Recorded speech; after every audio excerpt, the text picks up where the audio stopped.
Will William and Kate ruffle feathers at the palace?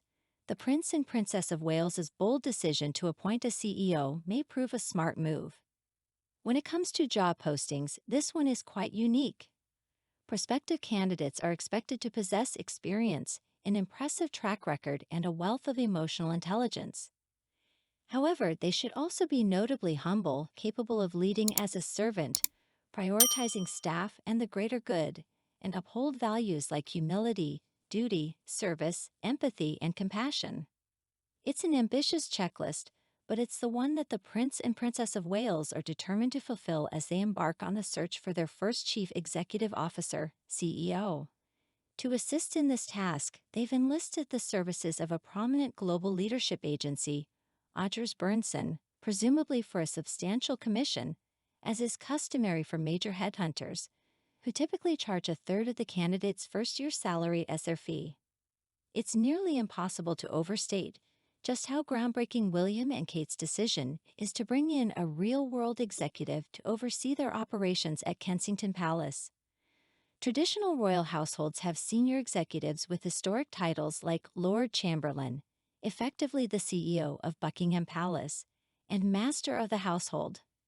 These individuals usually have decades of experience within the royal hierarchy or come from backgrounds in Whitehall or the military.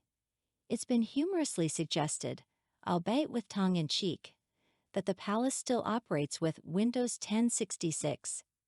The job description, which seeks an inspiring internal champion who can flex, may be seen as a breath of fresh air or a stark contrast to tradition, depending on one's perspective. In reality, it's not entirely fair to judge, as King Charles has already initiated modernization efforts while handling the sometimes complex demands of being a working head of state. The Queen has done away with ladies-in-waiting, and the King has appointed the palace's first director of community engagement to advocate for marginalized areas. Plans are also in motion to reduce the number of middle managers by 1 in 5. While these changes are quietly revolutionary in their own right, they may not be immediately apparent to the public eye. In contrast, William and Kate are making it abundantly clear that they intend to challenge the status quo. The recent announcement of their external search for a CEO is seen as a statement of their vision for the future, transforming what has affectionately been called the firm into something more akin to a corporate entity, the firm or royalty POC, so to speak. One source with experience inside the palace commented, "It's a smart move, even though it's challenging the existing setup at Buckingham Palace, where hierarchy and titles are highly regarded. Having a CEO to oversee all their various endeavors, such as the Duchy of Cornwall, the Royal Foundation, the couple's charitable arm, the Earthshot Awards, and the Princess's Center for Early Childhood, seems like a wise decision. Modernizing their organizational and operational structure makes sense, as long as it means bringing in individuals from the outside with real-world experience rather than career courtiers.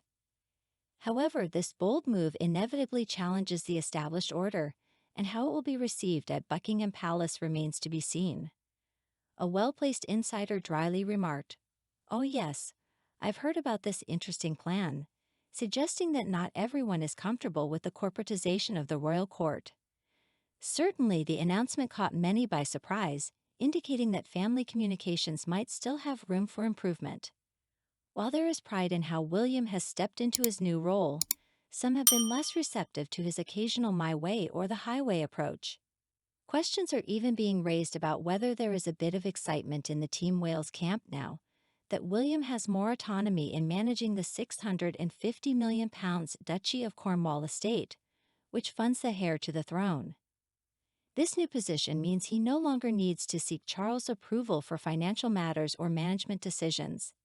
As one observer notes, the reason William hasn't done this before is because he hasn't had the autonomy. Some argue that this move by the Wallaces isn't an attempt to distance themselves from history or erase Charles' legacy with the duchy. Instead, they see it as a way to build upon it. According to one source, it's all about wanting to do things their way, which is quite natural given the circumstances. When William suddenly became the Prince of Wales and Duke of Cornwall, he didn't have his own finance or HR teams, so he had to quickly reorganize things, the source explained. Both he and Catherine are strategically thinking about their future and laying strong foundations. It's just common sense. Another source chimed in saying, every generation of the royal family takes the best from the past while adding their unique touch. Queen Elizabeth did it, King Charles is doing it, and Prince William will be no different. Despite their recent hiring spree, the Wallaces aren't eager to expand their operations significantly.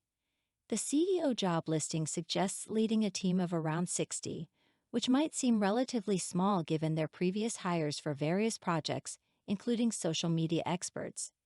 However, it's still far fewer employees than the 250 plus under the previous Prince of Wales and Duchess of Cornwall.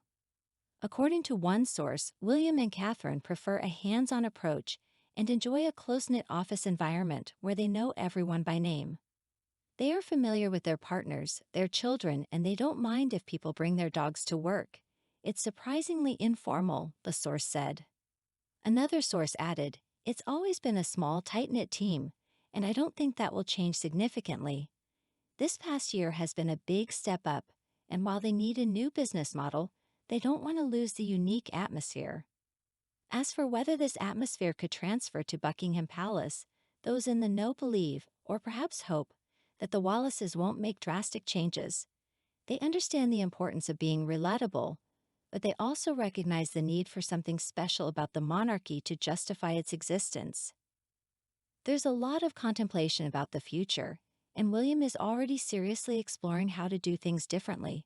One insider shared, he's embraced his destiny and feels more confident in expressing his opinions about how things should work now that he has a seat at the table.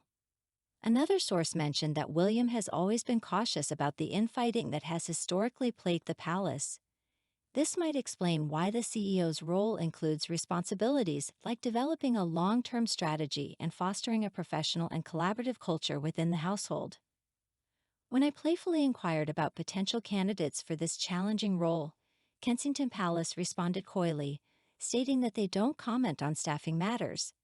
However, given the monumental impact their decisions could have on the monarchy's future, it's evident that William and Catherine are closely involved in the selection process before they make the ultimate decision. You're hired.